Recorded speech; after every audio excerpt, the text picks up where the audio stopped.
Vamos seguir falando sobre impeachment de ministros do Supremo Tribunal Federal. Agora temos um convidado aqui. Vamos conversar com o senador Lazier Martins, já conosco aqui para uma entrevista ao vivo aqui em Os Pingos nos Is. Seja bem-vindo mais uma vez, senador. Boa noite.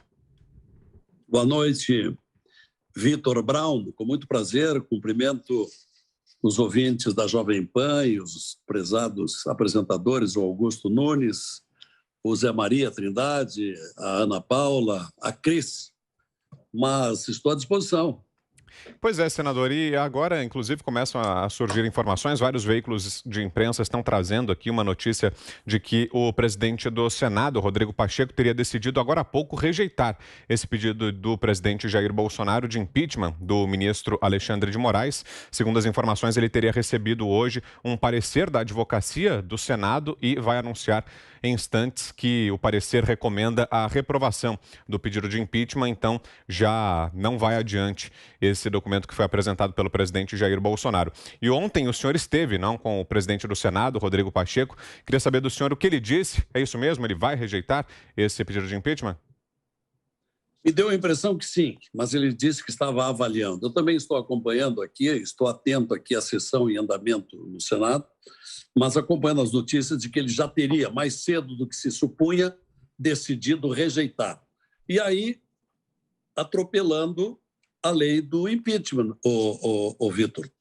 Porque a lei do impeachment, 1079 de 1950, que serviu para caçar já dois presidentes da República, Collor e Dilma, já caçou deputados federais, senadores, nunca afastou ministro do Supremo, mas diz, e aí é que está o problema, diz que, após protocolado um pedido de impeachment, o presidente do Senado recebe e repassa para a advocacia do Senado. A advocacia do Senado diz expressamente o artigo 43 da lei do impeachment, se limitará a examinar as questões formais. Se tem firma reconhecida, porque é uma exigência da própria lei, firma reconhecida do requerente, quais as provas pretende produzir, se testemunhas, quais os endereços e os nomes. Feito isso, devolve para o presidente do Senado e o presidente do Senado repassa para a mesa do Senado, aquela direção integrada de 7 senadores. E esta mesa do Senado tem o prazo de 48 horas para criar uma comissão especial que durante 10 dias emitirá parecer. Esse é o procedimento. Entretanto, esse procedimento vem sendo negado há muito tempo, seja com Sarney, com Renan, com Eunício, principalmente com Alcolumbre, que arquivou 38 requerimentos de impeachment, onde o Gilmar Mendes foi o campeão de pedidos, e isto é irregular. Por isso eu estive ontem com o presidente, ele me recebeu, conversamos 40 minutos, eu disse para o presidente, olha, presidente, Pacheco, eu vou à tribuna hoje, que foi ontem, pedir que haja a tramitação. Não vamos entrar no mérito, vamos tramitar, vamos compartilhar com o colegiado, porque é óbvio, o Senado é um colegiado. Não é coerente, não é lógico que apenas uma vontade decida. Então, até para o senhor é interessante, porque aí o senhor compartilha, reparte a responsabilidade com o colegiado, recebendo para a tramitação. Mas o presidente disse que não é bem assim, que não estava a favor, etc. E agora vem a notícia de que já decidiu, rejeitou. Portanto, acontece, mesmo destino de mais um pedido, é o arquivo.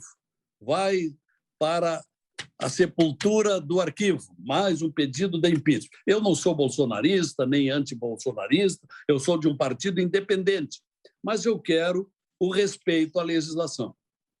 Augusto Nunes. Senador Lazier Martins, é um prazer voltar a falar com meu amigo e parceiro da RBS. Lazier, por que o pedido de impeachment de um ministro do Supremo está previsto na Constituição, é uma coisa normal.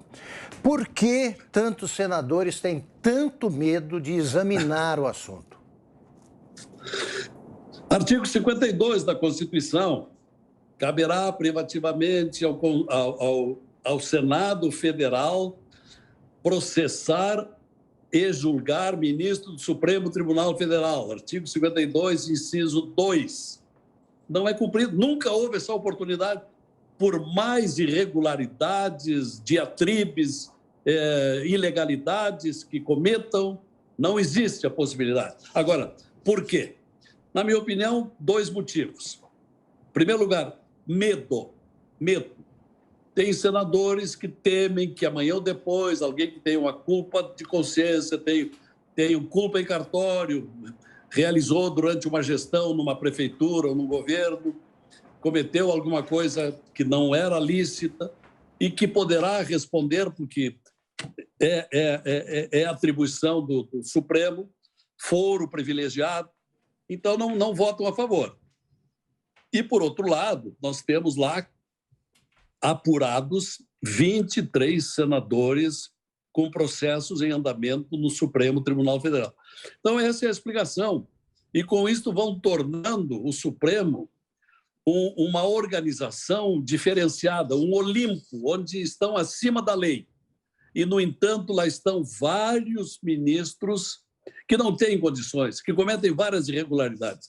Eu estava folheando aqui, Augusto Nunes, um material que recebi agora, várias páginas, onde um jornal do Rio de Janeiro alinhava aqui 123 manifestações do Supremo Tribunal Federal na relação com o governo federal, e na maioria são ordens, determinações do Supremo. Posso ler 2 ou 3 aqui. Em 16 de abril de 2019, o ministro Alexandre de Moraes contrariou Raquel Dodge e manteve o inquérito das fake news. Um outro aqui, em 30 de julho de 2019, o ministro Dias Toffoli proibiu o governo federal de bloquear verbas de Goiás em cobrança de dívidas do Estado para com a União. E assim vai. São 123, quer dizer, criou-se no Brasil uma praxe de que o Supremo Tribunal Federal é um órgão corregedor do Executivo.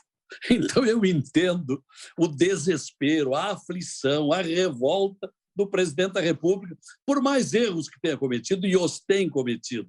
Agora, ele tem razão quando ele relaciona vários fatores irregulares do Alexandre de Moraes e pede o seu impeachment, só que nenhum de nós que ocupamos uma cadeira no Senado Federal, que deveríamos ter iguais poderes e direitos, esses direitos e poderes nos são sonegados, porque tem uma única vontade que decide por nós, e não podemos, com isso, analisar os argumentos desse pedido de impeachment, como também, para concluir, como também há 3 anos atrás, Augusto e demais integrantes da mesa, o Carvalhosa, o Modesto Carvalhosa, um dos mais respeitados juristas do Brasil, ele é paulista, todos conhecem, ele alinhou 32 fatos do Gilmar Mendes para pedir o impeachment. Também teve o mesmo destino.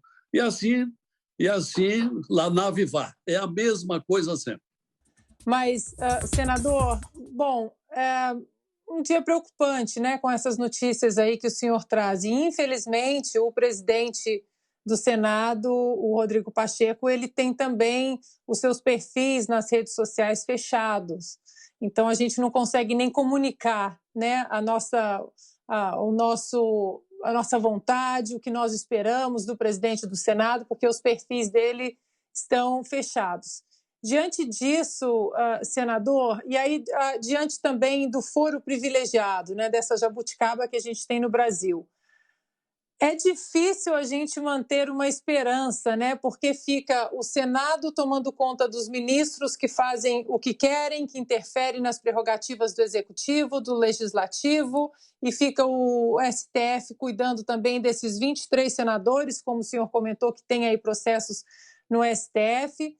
Senador, o que fazer, então, diante disso, se não for antes do término aí de uma possível PEC do foro privilegiado, para a gente acabar, extinguir aí essa jabuticaba, antes disso acontecer, que parece que será um futuro um pouco distante, como ter esperança, senador, se a nossa ferramenta aí de freios e contrapesos, nesse caso, o Senado trazer accountability para esses ministros não está funcionando? É decepcionante, tudo isso, é decepcionante. Com relação à emenda à Constituição do foro privilegiado, nós vencemos no Senado, até surpreendentemente por unanimidade. O problema é que emperrou lá na Câmara dos Deputados. É uma PEC do Álvaro Dias. Eu o acompanhei há um mês atrás até o Arthur Lira, presidente da Câmara, pedindo para colocar em pauta, para votar. O Lira prometeu, mas não deu em nada, ficou só na promessa.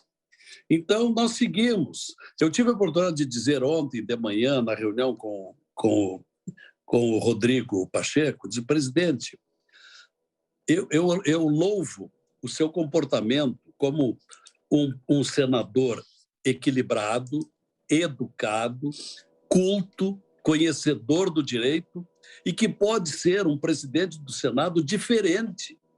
Porque, se olharmos para trás, que prestígio deixou o Sarney, o Renan, o Eunício, o Alcolumbre que nunca reuniu a mesa do Senado durante 2 anos. Eu era vice-presidente. Hoje eu passei pela frente da sala, onde era a segunda, e disse para um assessor meu: eu tenho uma grande frustração, eu fui vice-presidente, nunca tive oportunidade de usar o meu mandato como vice-presidente do Senado. Nunca deu essa oportunidade o então presidente, um ditador, que, aliás, agora está negociando o adiamento da sabatina do Gabriel Mendonça, quer dizer, para atender um interesse particular e um conluio dele com o Supremo Tribunal Federal, que parece, na maioria, não quer saber do Mendonça lá.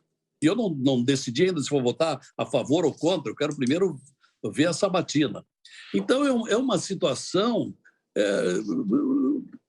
contraditória, constrangedora, porque a Constituição diz, artigo 2º da Constituição,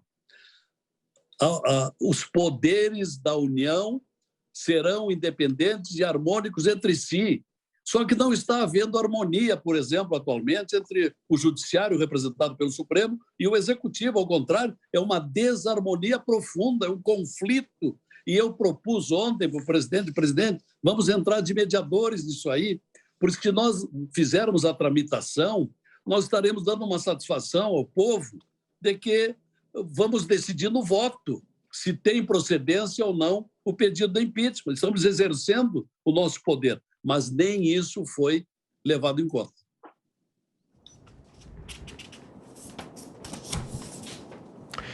A gente não ouve o Zé Maria. O presidencialismo no Brasil, que é muito forte, né? Sim, Zé Maria, o presidencialismo é muito forte no Brasil.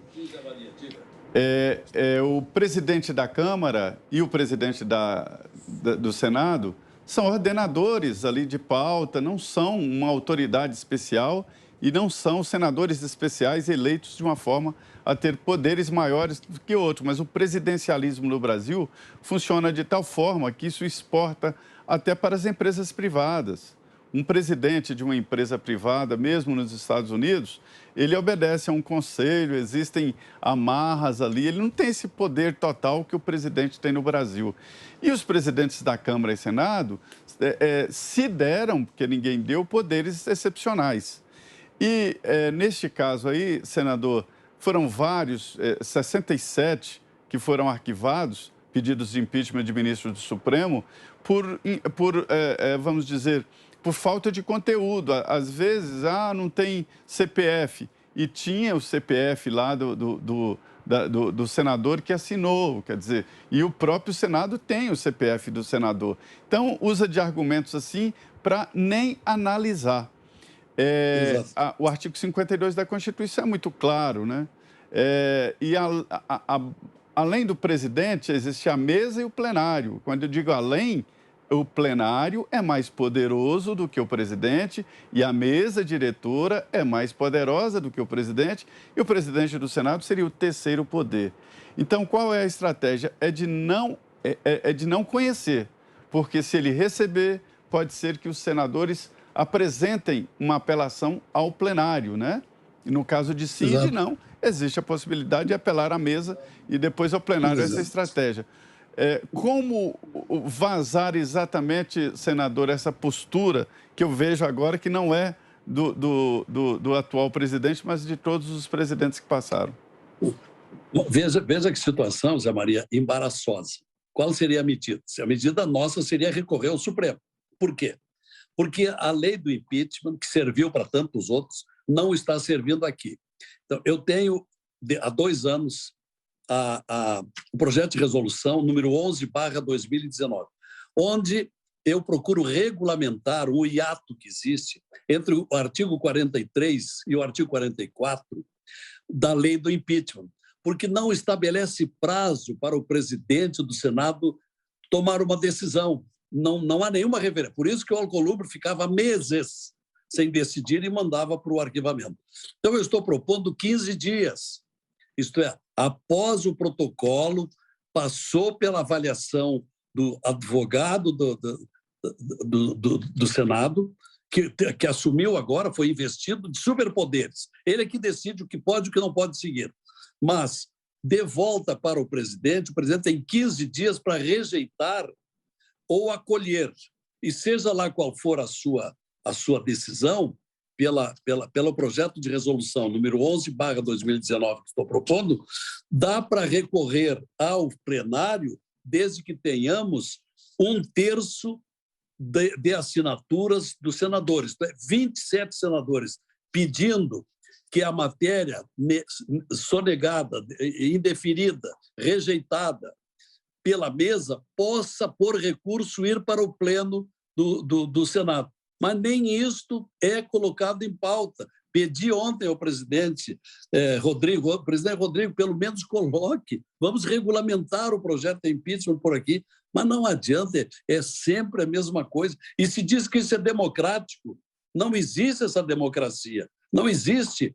Porque se falamos há pouco do artigo 2º da Constituição, não podemos perder de vista o primeiro. O que diz o artigo 1º? Todo poder emana do povo, que será esse poder será exercido pelos representantes eleitos.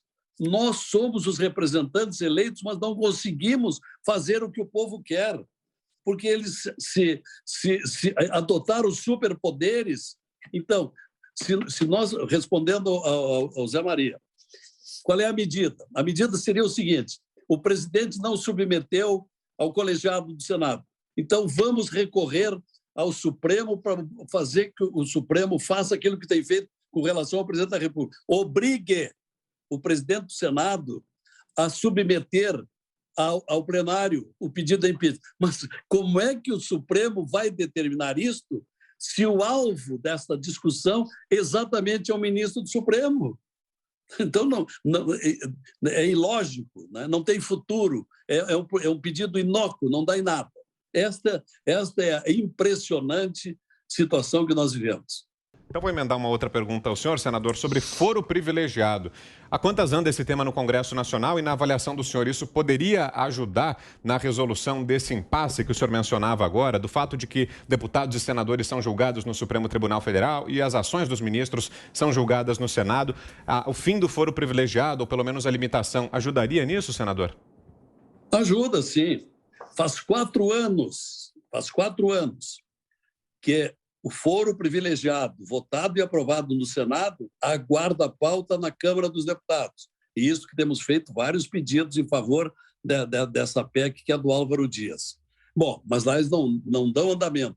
Ajudaria porque retira do Supremo Tribunal Federal o processamento e julgamento de 45 mil pessoas.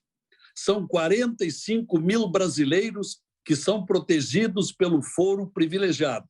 Aí, não tendo mais essa proteção do foro privilegiado, aqueles que incidirem num crime, ele vai ser julgado pelas instâncias inferiores. Vai para o juiz de direito da comarca ou vai para o juiz federal, e aí a gente sabe que diversifica e aí anda mais rápido. E aí nós temos uma depuração no Brasil contra esse mundo de irregularidades que são cometidas. Ana Paula Henkel, sua pergunta, Ana. Senador, eu queria aproveitar aqui a exposição, né? Eu sei que o senhor respeita muito o presidente do Senado, o presidente Rodrigo Pacheco, mas eu queria fazer um apelo para que o presidente abra suas redes sociais, para que ele abra o seu Twitter, para que ele possa ouvir o que o povo tem a dizer, já que ele é o presidente de uma das casas do povo, né? Ali diretamente relacionada com o voto que vem da nossa sociedade. Então eu faço um apelo aqui ao presidente do Senado, Rodrigo Pacheco, para que ele abra o seu Twitter, que ele abra suas redes sociais, porque nós precisamos abrir esse diálogo. E em relação à PEC do foro privilegiado, como o senhor muito bem falou, mas também a outras premissas que são das casas legislativas, que é aí exatamente as casas do povo, principalmente agora em relação ao procedimento, ao encaminhamento da sequência a um pedido de impeachment aí de um dos ministros do Supremo Tribunal Federal, porque, senador, o brasileiro está cansado, né?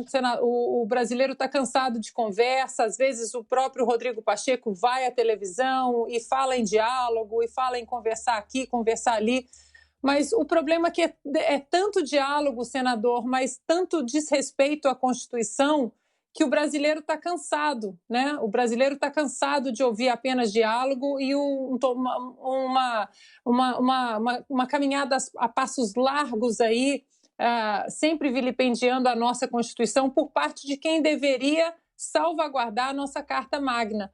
Então, eu queria que o senhor, se pudesse, fizesse esse apelo ao presidente Rodrigo Pacheco para que ele abra suas redes sociais, porque os senhores têm acesso exatamente ali no plenário e, né, dentro ali dos gabinetes de vocês todos, acesso ao presidente. Mas sem esse acesso ali às redes sociais, que é hoje como uma praça, né, digamos assim, nós precisamos ter esse acesso. O que o senhor acha dos presidentes, assim, de políticos como, por exemplo, Renan Calheiros, que eu não consigo falar com Renan Calheiros, eu sou bloqueada.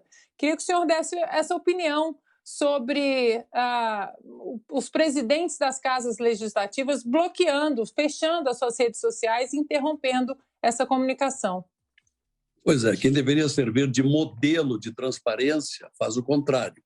Eu vou levar, Ana Paula, eu vou levar o seu pedido ao presidente Rodrigo Pacheco de que abra as redes sociais esse compartilhamento, essas comunicações. Eu ainda disse ontem para o Rodrigo Pacheco, eu disse, presidente Rodrigo, respeitosamente, o senhor tem, no mínimo, um dever de gratidão. O senhor é presidente do Senado pelo apoio que recebeu do presidente Bolsonaro, através do Alcolumbre. É bom que a Jovem Pan é muito bem informada, viu como é que tudo aconteceu. Quando o Alcolumbre não conseguiu passar pelo Supremo para continuar atropelando um dispositivo constitucional, ele perdeu lá por 6-5, o Alcolumbre pegou o Rodrigo Pacheco pela mão e levou ao Palácio da Alvorada. E no dia de Natal, no dia 25 de dezembro do ano passado, o Pacheco foi levado para almoçar com o Bolsonaro e o Alcolumbre apresentou, disse, presidente, já que eu não consegui concorrer à reeleição para presidir o Congresso, estou lhe trazendo aqui o meu indicado, por isso, por aquilo, pelos méritos que tem. E a partir daquele momento, houve, vejam bem que coisa delicada, houve a partir dali o início do orçamento secreto. Aqueles 3 bilhões de reais começaram a ser distribuídos para determinados parlamentares, e essa pergunta eu fiz ontem para o Aras, durante a sabatina, por que o senhor não denunciou isso? Por que o senhor rejeitou isso? E o Aras foi eleito mesmo assim. Bom, aí houve uma distribuição de verbas que comprometeram a lisura do pleito, e foram eleitos o Lira e o Pacheco. Não tiro os méritos que o Pacheco tem para ser o presidente do Senado, mas teve contribuição de meios escusos. Teve senadores que tiveram voto comprado em troca de verbas para aplicar em seus municípios. não é? E foram vários, foram 40 e poucos senadores que receberam discriminadamente, seletivamente, receberam esses recursos. E aí o Pacheco foi eleito. Então, mesmo tendo esse dever de gratidão ao Bolsonaro, o Pacheco agora não quis receber para tramitação, veja, o mínimo, não quis receber o pedido de impeachment formulado por seu padrinho, que é o Bolsonaro. E aí, o que a gente vai fazer? Eu continuo achando que caberá ao eleitorado, no ano que vem, se conscientizar, estudar, saber em quem estar votando, fazer uma renovação no Congresso Nacional. Já houve, na última eleição, uma certa melhora. Hoje nós temos ali, até chegamos a formar o famoso grupo Muda Senado, Muda Brasil. Começamos com 22, mas pouco a pouco foi diminuindo. Hoje somos 7 ou 8. Alguns foram beneficiados por recursos, se afastaram. Então, hoje nós somos minoria. É uma luta inglória, mas vamos continuar. Senador, e para fecharmos aqui a nossa conversa, eu vou ler aqui a pergunta que a Cristina Grêmio fez, já que o senhor está sem o áudio da Cristina, nenhum de nós estamos ouvindo a Cris. Eu vou ler aqui a pergunta que a Cris enviou. É a seguinte, ela pergunta sobre os outros pedidos de impeachment de Alexandre de Moraes. O que foi apresentado pelo senador Jorge Cajuru, por exemplo, teve 3 milhões de assinaturas. O presidente do Senado, Rodrigo Pacheco, vai ignorar todos esses brasileiros? Famosos ouvidos moucos, conforme a velha expressão. O Cajuru foi para a tribuna ontem. Ontem fomos vários que pedimos. Não foi apenas eu que pedi a tramitação. Pediram a tramitação. Eu fui o primeiro, depois foi o Cajuru, depois foi o Espiridião, depois foi o Girão, depois foi o Oriovisto. Todos nós pedimos a tramitação desse requerimento de impeachment, mas não ouviu ninguém. E o Cajuru lembrou, presidente, eu trouxe aqui 3 milhões de assinaturas e o presidente não deu bola, fez que não respondeu. E o Cajuru disse que vai continuar cobrando. Então, isso não é democracia, né? Isso é absolutismo. Eu estou inclinado a dizer, aquilo já disse, escrevi antes até, os jornais lá da minha terra, nós víamos tendo a ditadura do Supremo. Eu não quero admitir, mas daqui a pouco acho que vão ter que dizer. Agora estamos vivendo a ditadura do presidente do Senado Federal. Mas que coisa antidemocrática, que coisa estranha, que regime nós vivemos e ainda se fala em harmonia dos poderes, independência dos poderes. Isso é absolutismo. Também por isso eu tenho a PEC 35, de 2015. Precisamos mudar o sistema da indicação dos ministros do Supremo, não mais o presidente da República, porque aí cada presidente vai aparelhando conforme as suas conveniências. Os governos Lula e Dilma colocaram 7 dos atuais 11, 7 são do PT, foram colocados lá. Inclusive o Fachin, que arquivou, anulou as condenações do Lula. Não é? O Toffoli, que tendo sido funcionário do José Dirceu, quando recebeu um habeas corpus, não se deu por impedido e colocou o José Dirceu em liberdade, com todas as condenações que tinha. Então, isso é um mau exemplo de poder judiciário. Então, são muitas falhas, são muitos abusos, são muitos atropelamentos. Agora, ainda bem que a Jovem Pan proporciona essas entrevistas, esses debates, que é uma forma do público brasileiro tomando conhecimento, que a Jovem Pan é muito ouvida no Brasil inteiro. Eu até tenho desconfiança de que seja hoje a emissora de rádio mais ouvida no país, porque toda vez que se fala aqui nos pingos, nos i, todo mundo fica sabendo. Pois nós precisamos informar, conscientizar a população brasileira para que possamos, pouco a pouco, ir mudando. Não precisarmos de 2 gerações para mudar o Brasil, com todas as suas riquezas. É um país estagnado, cheio de fome, de pobreza, porque a política não deixa. Muito bem, agradeço aqui então ao senador Lazier Martins pela presença aqui em Os Pingos nos Is. Obrigado, senador, mesmo com as dificuldades técnicas todas que atravessamos aqui, conseguimos ter uma boa conversa, bastante agradável, tenho certeza, para quem nos acompanhou também. Boa noite, senador. Boa noite. Sei que foi uma excepcionalidade, um problema técnico, isso nunca acontece e não acontecerá mais. Obrigado pela oportunidade, um abraço a todos.